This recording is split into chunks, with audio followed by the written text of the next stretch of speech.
పితా పుత్ర పవిత్రాత్మ నామమున ఆమీన్. లూకా శుభవార్త 14వ అధ్యాయము పవిత్ర వచనములు 25 నుండి 33 వరకు. అప్పుడు గొప్ప జనసమూహము ఆయన వెంబడింప వెళ్ళుచూ ఉండెను. ఆయన వెనుకకు తిరిగి వారితో ఇట్లనెను, నన్ను వెంబడింపగోరి తన తల్లిదండ్రులను, భార్యను, బిడ్డలను, అన్నదమ్ములను, అక్క చెల్లెండ్లను, కడకు తన ప్రాణమునైనను త్యజింపని వాడు నా శిష్యుడు కానేరడు. తన సిలువను ఎత్తుకొని నన్ను వెంబడింపని వాడు నాకు యోగ్యుడు కాడు. గోపురము కట్టదలచిన వాడు కూర్చుండి వ్యాయము గణించి దానిని పూర్తి చేయు సాధన సంపత్తి తన వద్ద ఉన్నదా లేదా అని పర్యాలోచన చేయడా? అటుల కాక పునాది వేసిన పిదప నిర్మాణము పూర్తి చేయజాలని ఎడల చూచువారు ఇతడు ఆరంభ సూర్యుడే కాని కార్యసాధకుడు కాలేకపోయెను అని పరిహసించెదరు. ఒక రాజు యుద్ధమునకు వెళ్ళుటకు ముందు 20,000 సేనతో తనపై దండెత్తి వచ్చు శత్రువు రాజును తన 10,000 సేనతో ఎదుర్కొనగలనా అని ఆలోచింపడా? అంత బలము లేని ఎడల శత్రురాజు సమీపించక పూర్వమే రాయబారము పంపి అతనితో సంధి చర్చలు జరుపును. కనుక తన సమస్తమును త్యజించినే తప్ప ఎవడునూ నా శిష్యుడు కానేరడు.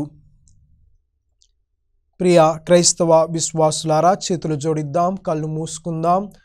చిన్న ప్రార్థనతో మనము ఈ యొక్క వాక్య పరిచర్యలో అడుగు పెడదాం. మమ్ము సదా కరుణించి కాపాడుతున్నటువంటి సర్వేశ్వర, గడిచిన కాలమంతా మమ్మల్ని అందరినీ అద్భుత విధముగా కాచి కాపాడినందులకు నీకు వేలాది వందనాలు, స్తుతి స్తోత్రాలు ప్రభువా. ఈ వాక్యాన్ని వినబోచున్నటువంటి మా హృదయపు తలుపులను తెరచి వాక్యానుసారంగా జీవించే భాగ్యాన్ని మా అందరికీ ప్రసాదించుమని ఈ యొక్క మనవిని మన నాథుడైన యేసుక్రీస్తు అతి శ్రేష్టమైన నామమున అడిగి వేడుకొనుచూ ఉన్నాము. ఆమేన్.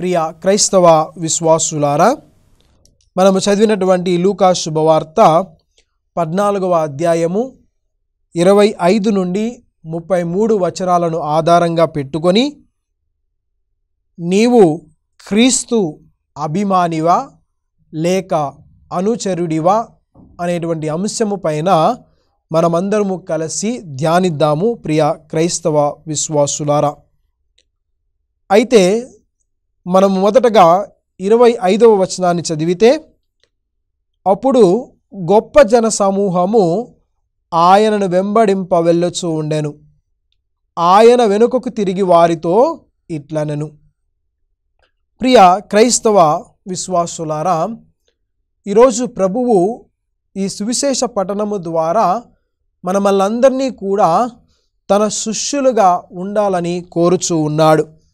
మనలందరినీ కూడా జన సమూహములోని వ్యక్తిగా కాక ప్రభువునకు శిష్యులుగా ఉండాలి అని కోరుతూ ఉన్నాడు. ప్రియ క్రైస్తవ విశ్వాసులారా, అయితే ప్రభువుని అనుసరించే వాళ్ళు చాలామంది ఉంటారు, ఆయన వెంబడించే వాళ్ళు. కానీ ప్రభువుని మనం అనుసరించాలంటే కొన్ని లక్షణాలు ఉండాలి, కొన్ని కండిషన్స్ ఉన్నాయి. ప్రియ క్రైస్తవ విశ్వాసులారా, అయితే ప్రభువు మనల్ని కూడా ఈరోజు ఈ సువిశేష పఠనం ద్వారా శిష్యులుగా ఉండమని కోరుతూ ఉన్నాడు, అనుచరులుగా ఉండమని కోరుతూ ఉన్నాడు. అభిమానులము కాదు, అనుచరులుగా ఉండాలి అని కోరుతూ ఉన్నాడు. మొదటగా ఈ అభిమానుల మధ్య అనుసరుల మధ్య వ్యత్యాసము చూద్దాము ప్రియ క్రైస్తవ విశ్వాసులారా. మొదటగా అభిమానులు ఏ విధంగా వాళ్ళ మనస్సులు, వాళ్ళ యొక్క ఆలోచనలు, పద్ధతులు ఉంటాయో తెలుసుకుందాం. వీరందరూ కూడా ఏదో అందరూ కూడా ఆయన్ని అనుసరిస్తూ ఉన్నారని నేను కూడా అనుసరిస్తానటువంటి మనసుతో ఉంటారు అభిమానులు. అంటే గుంపులో గోవింద అన్నట్లుగా ఉంటారు. మరి అదేవిధంగా అభిమాని అనుసరించేటప్పుడు తన ప్రయాణంలో ఏమైనా కష్టాలు, ఇబ్బందులు వస్తే వెంటనే ఆ ప్రయాణాన్ని మానుకొని తన దారి తను చూసుకుంటాడు ప్రియ క్రైస్తవ విశ్వాసులారా. మరి ముఖ్యంగా వారిలో ఉద్వేగాలు ఎక్కువ ఉంటాయి, ఎమోషన్స్. వారి జీవితం అంతా కూడా ఈ ఎమోషన్స్ పైన ఆధారపడి ఉంటుంది ఈ యొక్క అభిమానులకి. కానీ ఇది మనం ఒక్కసారి గనక అనుచరులను చూసినట్లయితే గనక వీళ్ళు దేనికోసం నేను ఆయన్ని అనుసరిస్తూ ఉన్నాను, దేనికోసము ఒక ఆలోచన, ఒక పద్ధతి, ఒక క్రమజీవితము వీరికి ఉంటుంది ఎవరికి అనుచరులకు. అదేవిధంగా కడవరకు వీరు యొక్క గురువుతో కలిసి ప్రయాణం చేయడానికి సిద్ధంగా ఉంటారు. దారి మధ్యలో ఎలాంటి కష్టాలు, ఇబ్బందులు వచ్చినా కానీ అనుచరులు మాత్రం వారు ఆ యొక్క మార్గము నుండి, ఆ ప్రయాణము నుండి వాళ్ళు బయటకు వెళ్ళిపోవరు ప్రియ క్రైస్తవ విశ్వాసులారా. అదేవిధంగా వీళ్ళు ప్రేమతో తమ్ము తాము అంకితము చేసుకుంటారు అనుచరులు. వారికి కనుక విశ్వాసులారా, ఒక అభిమానికి ఒక అనుచరుడికి ఉన్నటువంటి వ్యత్యాసాలు ఇవి ప్రియ క్రైస్తవ విశ్వాసులారా. ఏది ఏమైనప్పటికీ కూడా ప్రభువు మనల్ని ఈరోజు ఏం కోరుతూ ఉన్నాడంటే, మనమందరము కూడా జన సమూహములోని వ్యక్తిగా కాక ప్రభువు శిష్యులుగా ఉండాలి అని కోరుతూ ఉన్నాడు ప్రియ క్రైస్తవ విశ్వాసులారా. అయితే మనము ఆయన్ని అనుసరించాలి అంటే గనక ముఖ్యంగా మనకు 3 లక్షణాలు ఉండాలి ప్రభు విశ్వాసులారా. ఆ లక్షణాలు సాక్షాత్తు ప్రభువే మనకు తెలియపరుస్తూ ఉన్నాడు ప్రియ విశ్వాసులారా. మొదటి లక్షణం ఏమిటంటే, ఒక అనుచరుడిగా, నేను క్రీస్తు అనుచరుడిగా నాలో మొదటి లక్షణం ఏమిటి అనగా, మొదటి స్థానం ప్రభువునకు ఇవ్వాలి. బంధువుల కంటే, బంధుత్వాల కంటే మొదటి స్థానం దేవునికి ఇవ్వాలి అని ప్రభువు ఈరోజు మనల్ని కోరుతూ ఉన్నాడు ప్రియ క్రైస్తవ విశ్వాసులారా. అంటే కుటుంబంలో ఏమైనా సమస్యలు వచ్చినప్పుడు, బాధలు వచ్చినప్పుడు, ఇబ్బందులు వచ్చినప్పుడు, గొడవలు వచ్చినప్పుడు కుటుంబ సభ్యులందరినీ కూడా వదిలేసి నేను క్రీస్తుని అనుసరిస్తాను ఇలా ఆలోచించినట్లయితే గనక, ఈ మనసుతో ఉన్నట్లయితే గనక అది తప్పు. అంటే కుటుంబంలో ఏమైనా సమస్యలు, ఇబ్బందులు ఉంటే నేను వీళ్ళందరినీ వదిలేసి క్రీస్తుని అనుసరిస్తాను అనడము తప్పు ప్రియ క్రైస్తవ విశ్వాసులారా. ఏ విధంగా అంటే కానీ, తన తండ్రిని కంటే, తన తల్లిని కంటే, అదేవిధంగా ఒక భార్య భర్త కంటే ఎక్కువగా మొదటి స్థానం దేవునికి ఇవ్వాలి. మొదటి స్థానం మనకు దేవునికి ఇవ్వాలా ప్రియ క్రైస్తవ విశ్వాసులారా. అందుకే ప్రభువు కూడా పేతురు గారిని అడుగుతూ ఉన్నారు. యోహాను శుభవార్త 21వ అధ్యాయము 15 నుండి 17 వచనాలు చూసినట్లయితే కనుక, పేతురు నువ్వు వీరికంటే నన్ను ఎక్కువగా ప్రేమిస్తూ ఉన్నావా అని 3 సార్లు అడిగాడు ప్రియ క్రైస్తవ విశ్వాసులారా.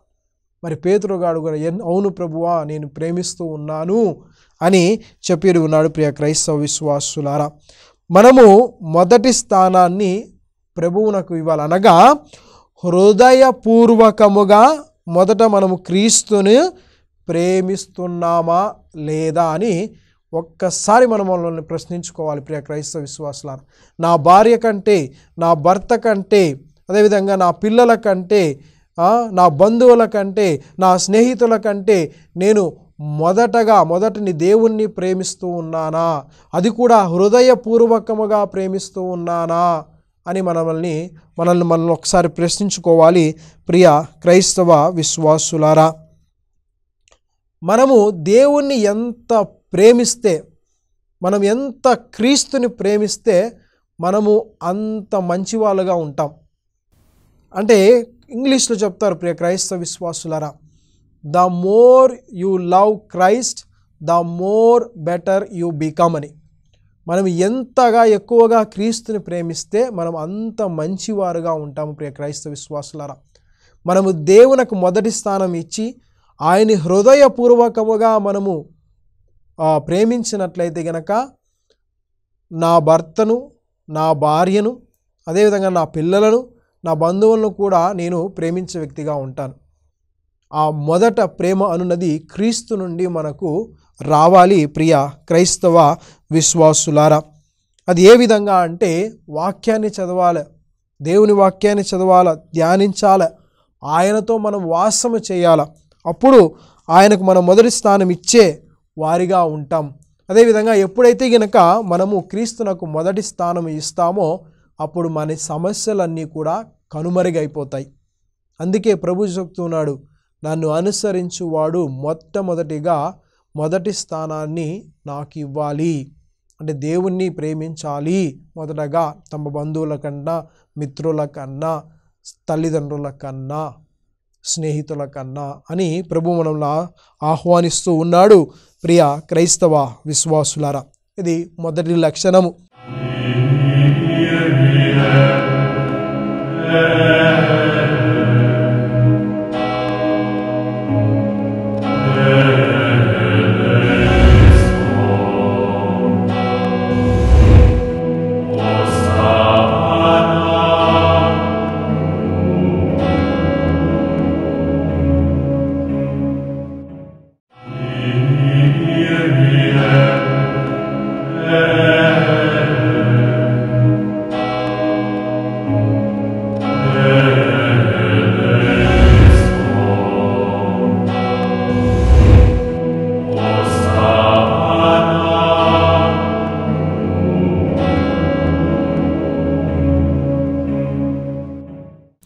మరి రెండవ లక్షణాన్ని మనం ఒకసారి పరిశీలించినట్లయితే గనక ప్రభువు ఆహ్వానిస్తూ ఉన్నాడు, ఎవరైతే గనక నన్ను అనుసరించాలని కోరుకుంటారో వారు తమ సిలువలను మోసుకొని నన్ను అనుసరించాలి అని. మనము మన సిలువలను ఎత్తుకొని మనము ప్రభువుని అనుసరించాలి అని ప్రభు కోరుతూ ఉన్నాడు ప్రియ విశ్వాసులారా. మనము ఒక్కసారి వచనాన్ని మనము పరిశీలించినట్లయితే గనక లూకా శుభవార్త 14వ అధ్యాయము 27వ వచనం, తన సిలువను ఎత్తుకొని నన్ను వెంబడింపని వాడు నాకు యోగ్యుడు కాడు. విశ్వాసులారా, ప్రభు చెప్పట్లేదు మీరు నా సిలువలను ఎత్తుకొని నన్ను అనుసరించమని చెప్పట్లేదు, మీ సిలువలను ఎత్తుకొని మీరు నన్ను అనుసరించమండి అని ప్రభు ఆహ్వానిస్తున్నాడు రెండవ లక్షణము ద్వారా. మీ సిలువలు, ఇక్కడ సిలువ అనగా మనము పొందే బాధలు, కష్టాలు, ఇబ్బందులు, నష్టాలు, శ్రమలు, దుఃఖము, వీటిని మనం సిలువగా మన భుజాల మీద మోసుకొని అనుసరించాలి ప్రియ క్రైస్తవ విశ్వాసులారా. క్రీస్తు నామము ద్వారా ఈ శ్రమలను, బాధలను, దుఃఖమును, నష్టమును సంతోషంగా ఈ యొక్క శ్రమలతో కూడినటువంటి సిలువలను మనము మోయగలగాలి ప్రియ క్రైస్తవ విశ్వాసులారా. అందుకే నాకు తెలిసినటువంటి ఒక సారు గారిని నేను పూజ అయిన తర్వాత కలిసినప్పుడు సారు గారు నాకు చాలా చక్కనైనటువంటి విషయాన్ని తెలియజేశారు. ఏమిటంటే, father I'm celebrating my back pain అన్నాడు. ఎవరైనా కానీ నడుము నొప్పి ఉంటే బాధపడతారు, లేకపోతే దేవుణ్ణి ఫాదర్ ఏంటి ఈ దేవుణ్ణి దూషించడం కానీ, దేవునికి వ్యతిరేకంగా మాట్లాడడం, గుడికి రాకపోవడము, ఈ విధంగా మాట్లాడతారు. కానీ ఈ వ్యక్తి అయితే గనక father I'm celebrating my back pain అంటాడు. అంటే యాటిట్యూడ్ చూడండి ప్రియ విశ్వాసులారా. తనకి ఎంత బాధ అయినా కానీ, ఎంత కష్టమో, ఎంత ఇబ్బంది అయినా కానీ ఆ ఇబ్బందిలోనూ కూడా దేవుణ్ణి ఆయన వదిలిపెట్టట్లేదు. అందుకని ఆ యాటిట్యూడ్ మనం ఉండాలి. దేవుని అనుసరించడంలో ఆ యాటిట్యూడ్ మనకు ఉండాలి ప్రియ క్రైస్తవ విశ్వాసులారా. అదేవిధంగా ఇంకొక ఉదాహరణ ఏమిటంటే ప్రియ విశ్వాసులారా, ఇంకొక విశ్వాసురాలు ఫాదర్ గారు ఉండి మా దగ్గరకు వచ్చి పంచుకున్నటువంటి తన సాక్ష్యం ప్రియ విశ్వాసులారా. ఆమెకు 2 కొడుకులు ఉన్నారు. భర్త కూడా ఉన్నాడు. భర్త ఏమో ఎప్పుడు కూడా నిత్యము తాగుతూ ఉంటాడు. మరి పిల్లలు కూడా అల్లరి చేస్తారు, అసలు అమ్మ చెప్పిన మాట వినరు. ఎప్పుడు కూడా అమ్మని భూత పదాలతో మాట్లాడడం కానీ కించపరిచే విధంగా చేస్తూ ఉంటారు. అయినప్పటికీ కూడా ఈమె తన బాధను చెప్పుకోవడమే కాకుండా, ఫాదర్ గారండి, నా పిల్లలు, నా భర్త నన్నుకు ప్రార్థన చేసుకోవడానికి ఎక్కువగా సహాయపడుతూ ఉన్నారు అని. అంటే వాళ్ళందరూ కూడా చెడు మనసులతో ఉన్నారు. ఆ చెడు మనసుల మధ్య నేను ప్రార్థన చేసుకోవడానికి నాకు వాళ్ళ అవకాశాన్ని ఇచ్చి ఉన్నారు అని ఆమె చెప్పింది. ప్రియ క్రైస్తవ విశ్వాసులారా, అంటే అలాంటి క్లిష్టమైనటువంటి పరిస్థితులన్నీ కూడా దేవుడు మనల్ని మలచడానికి, మనల్ని అభివృద్ధి పరచడానికే దేవుడు మనకి యొక్క సమస్యలను, ఈ క్లిష్టమైన పరిస్థితులన్నీ కూడా ఏర్పాటు చేస్తాడు. దాన్ని మనము పాజిటివ్గా తీసుకోవాలి. ప్రియ క్రైస్తవ విశ్వాసులారా, మంచి మనసుతో మనం తీసుకొని ప్రార్థన చేసుకున్నట్లయితే గనక ఆ వాతావరణం అంతా కూడా చాలా చక్కగా మళ్ళీ మనకు అభివృద్ధి పరుస్తాం. ప్రియ క్రైస్తవ విశ్వాసులారా, ఏ వ్యక్తి అయితే గనక ఎక్కువ సమస్యలు, బాధలు, ఇబ్బందులు ఎదుర్కొంటాడో ఆ వ్యక్తి తన జీవితాన్ని ఒక పునాది రాయి మీద తన ఇంటిని నిర్మించుకున్నవాడిలాగా ఉంటాడు. చాలా దృఢంగా, నమ్మకంగా ఉంటాడు. ప్రియ క్రైస్తవ విశ్వాసులారా, తన జీవితంలో ఎదురయ్యే ప్రతి సమస్యలో కూడా బాధపడకుండా, ఇబ్బంది పడకుండా ధైర్యంగా ఎదుర్కొనే వ్యక్తే తన యొక్క జీవితాన్ని, తన కెరియర్ని ఒక పునాది రాతి మీద ఇండ్లు కట్టుకున్న వానిలాగా ఉంటాడు. ప్రియ క్రైస్తవ విశ్వాసులారా, అయితే ఇవన్నీ కూడా దేవుడు ఈ యొక్క క్లిష్టమైనటువంటి పరిస్థితుల ద్వారా దేవుడు నన్ను ఎదగడానికి, నా ప్రార్థనా జీవితంలో ఎదగడానికి, ఇతరులతో ఉన్నటువంటి సంబంధాన్ని పెంపొందించుకోవడానికి ఈ యొక్క సమస్యలు, ఇబ్బందులు నాకు ప్రభు ఇచ్చాడనేటువంటి ఒక పాజిటివ్ మైండ్తో ఆలోచించి మనము క్రీస్తును అనుసరించినట్లయితే కనుక తప్పకుండా మనము క్రీస్తునకు సాక్షులుగా, క్రీస్తునకు శిష్యులుగా ఉంటాము. ప్రియ క్రైస్తవ విశ్వాసులారా, అంటే మనం ఎదుర్కొనే ప్రతి సమస్య, ఇబ్బందులన్నీ కూడా మనల్ని దేవునికి ఇంకా దగ్గర చేసే విధంగా ఉండాలి. వాటికి బెదురుకొని, వాటికి భయపడి మనము ఈ క్రీస్తుతో మనము ఏర్పరచుకున్నటువంటి సంబంధాన్ని మనం తెంచుకోకూడదు.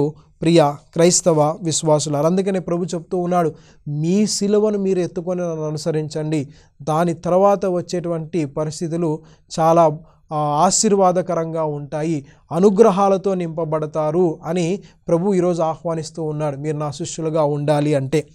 ఇది రెండవది. ప్రియ క్రైస్తవ విశ్వాసులారా, మూడవ లక్షణాన్ని మనము పరిశీలించినట్లయితే గనక సిద్ధంగా ఉండాలి. మనకు 2 ఉపమానాలను చెప్పి ఉన్నారు. తర్వాత వచనాలు మనం ఒకసారి చదివినట్లయితే గనక, మొదటిది గోపురము కట్టువాని ఉపమానము, రెండవది రాజు సైన్యము ఉపమానము ద్వారా. ఏది ఏమైనా ప్రియ క్రైస్తవ విశ్వాసులారా, ఈ 2 ఉపమానాలు కూడా మనమందరము కూడా సిద్ధంగా ఉండాలి అని తెలియజేస్తూ ఉన్నాయి. ప్రియ విశ్వాసులారా, మనమందరము క్రీస్తుని అనుసరించాలని అనుకుంటే సిద్ధపాటుగా ఉండాలి. ప్రియ క్రైస్తవ విశ్వాసులారా, దీనికి సంబంధించి మేము మా విచారణలో MPCని కండక్ట్ చేశామంటే మ్యారేజ్ ప్రిపరేషన్ కోర్స్ అని. చాలామంది యువకులు ఈ యొక్క ప్రోగ్రాంలకు, సెమినార్లకు వచ్చారు, సెషన్లో కూడా పాల్గొన్నారు. అయితే కనుక ఒక యవనస్తుడు నా దగ్గరకు వచ్చి, ఫాదర్, నేను ఇట్లా పెళ్లి చేసుకోవాలనుకుంటూ ఉన్నాను, నాకు రాబోయేటువంటి భార్యకు ఈ లక్షణాలన్నీ ఉండాలి, అకౌంటబుల్గా ఉండాలి, నన్ను అర్థం చేసుకునే విధంగా ఉండాలి, మా అమ్మా నాన్నలను ప్రేమించే విధంగా ఉండాలి అని యొక్క స్వభావాలన్నీ కూడా, గుణగణాలన్నీ కూడా చెప్పుకుంటూ వచ్చాడు. అయితే గనక ప్రియ విశ్వాసులారా, నేను మొదటిగా అడిగాను, నీకు ఇలాంటి గుణగణాలతో ఉన్నటువంటి భార్య కావాలి అని నువ్వు కోరుకుంటూ ఉన్నావు, మరి దానికన్నా ముందుగా నువ్వు చెప్పినటువంటి గుణగణాలన్నీ నీలో ఉన్నాయా లేవా అని ఒక్కసారి నువ్వు ప్రశ్నించుకో అని నేను చెప్పి ఉన్నాను. ప్రియ విశ్వాసులారా, మంచిదే, నువ్వు సిద్ధపాటుగా ఉన్నావు, నువ్వు ఆ యొక్క వివాహ దాంపత్య జీవితంలో అడుగు పెట్టడానికి నువ్వు ముందుగానే సిద్ధపాటుగా ఉన్నావు, సిద్ధంగా ఉన్నావు, కానీ మంచిదే, కాదనట్లేదు. అయినప్పటికీ కూడా నీవేవైతే ఇలాంటి భార్య నాకు కావాలని కోరుకున్నప్పుడు అలాంటి మంచి సుగుణాలు నీలో ఉన్నాయా లేవా అని ఆత్మ పరిశీలన చేసుకోమని నేను చెప్పి ఉన్నాను. ప్రియ క్రైస్తవ విశ్వాసులారా, మనమందరము కూడా సిద్ధపాటుగా ఉండాలి అని మనల్ని ప్రభువు ఆహ్వానిస్తూ ఉన్నాడు. ఏమిటంటే ప్రియ విశ్వాసులారా, ఈ క్రైస్తవ విశ్వాస జీవితము ద్వారా మనము ఒక గోపురాన్ని కడుతూ ఉన్నాం. అదేమి ఆ గోపురం ఏంటి? విశ్వాసము, నమ్మకము, ప్రేమ అనే ఈ 3 సుగుణాలు కలిగేటువంటి గోపురాన్ని ఈ క్రైస్తవ విశ్వాసం ద్వారా, క్రైస్తవ జీవితం విధానం ద్వారా మనము ఈ భూలోకంలో కడుతూ ఉన్నాము. ప్రియ క్రైస్తవ విశ్వాసులారా, దానికి మనం ముందుగానే సిద్ధంగా ఉండాలి. ఒక్కసారి మనం ఏదైనా సమస్యలోకి ఎన్ని ఇబ్బందులు వచ్చినా కానీ, ఎన్ని కష్టాలు ఎదురైనా కానీ వాటిని పరిష్కరించాలని చూడాలి, కానీ వాటి నుండి తప్పించుకోవడానికి మాత్రం చూడకూడదు ప్రియ విశ్వాసులు. అందుకనే మనము సిద్ధంగా ఉండాలి ప్రతి విషయంలో కూడా. అదేవిధంగా మన ఈ క్రైస్తవ విశ్వాసం అనేది ఒక శత్రువుతో పోరాడుతూ ఉన్నాం. మనం అందరము కూడా సాతాను అనేటువంటి శత్రువుతో మనము ఈ క్రైస్తవ విశ్వాస జీవితంలో పోరాడుతూ ఉన్నాం నిత్యము. అందుకనే ఈ యొక్క గోపురము కట్టువాని ఉపమానము ద్వారా, రాజు సైన్యమకు ఉపమానం ద్వారా ప్రభు చెప్తూ ఉన్నాడు, ప్రియ విశ్వాసులారా, ఈ క్రైస్తవ విశ్వాస జీవితము అనేది ఒక గోపురాన్ని నిర్మిస్తూ ఉన్నాము. ఆ గోపురం ఏమిటి అనగా విశ్వాసము, నమ్మక, ప్రేమ. అదేవిధంగా మనము ఈ క్రైస్తవ విశ్వాసం అనేటువంటి ఈ జీవితంలో శత్రువుతో పోరాడుతూ ఉన్నాము కనుక మనము క్రీస్తుని పోలి క్రీస్తుని యొక్క గుణగణాలు మనలో ఉండాలి అని మనం ఒకసారి ఆత్మ పరిశీలన చేసుకోవాలి ప్రియ క్రైస్తవ విశ్వాసులారా. మరి ఇందులోనే భాగంగా మనమందరము కూడా సమస్తమును త్యజించాలి. మనల్ని మనము త్యజించుకొని క్రీస్తును అనుసరించాలి ప్రియ క్రైస్తవ విశ్వాసులారా. కేవలము ప్రేమించడం మాత్రము, కేవలం మన సిలువను మోసుకుంటూ ఆయన అనుసరించడం మాత్రమే సరిపోదు, సిద్ధంగా ఉండడం మాత్రమే సరిపోదు ప్రియ క్రైస్తవ విశ్వాసులారా. మనల్ని మనము త్యజించుకొని ఆయనను అనుసరించాలి ప్రియ క్రైస్తవ విశ్వాసులారా. క్రీస్తుని అనుసరించడము అంటే గనక దాచబడినటువంటి ధనము వంటిది. ఏ విధంగా ఒక వ్యక్తి ఆ దాచబడినటువంటి శుభవార్త 13వ అధ్యాయం 44వ వచనంలో ఒకసారి మనం పరిశీలించినట్లయితే గనక, ఒక వ్యక్తి దాచబడినటువంటి ధనము గలటువంటి ఆ పొలాన్ని కొనుక్కోవడానికి తన ఉన్నటువంటి ఆస్తులన్నీ కూడా అమ్మేసి ఆ పొలాన్ని కొంటాడు. ఎందుకు? అందులో ధనము ఉంది కాబట్టి. అదేవిధంగా క్రీస్తు ప్రభువు అనేటువంటి వ్యక్తి మన అందరికీ కూడా దాచబడినటువంటి ధనము లాంటి వ్యక్తి. మరియు ఆ సంపదను మనము పొందాలి అంటే, ఆ ధనాన్ని మనము చేర్చుకోవాలి అంటే గనక ప్రియ విశ్వాసులారా, మనము ఆయన్ని అనుసరించాలి, ఆయన శిష్యులుగా ఉండాలి ప్రియ క్రైస్తవ విశ్వాసుల. మరి శిష్యులుగా ఉండాలంటే మొదటగా ఆయనను ప్రేమించాలి, రెండవది మన సిలువలను మన భుజముల పైన మోసుకొని అనుసరించాలి, మూడవది సిద్ధంగాను మరియు మన సమస్తమును త్యజించి ఆయనను అనుసరించు వారిలాగా ఉండాలి ప్రియ క్రైస్తవ విశ్వాసులారా.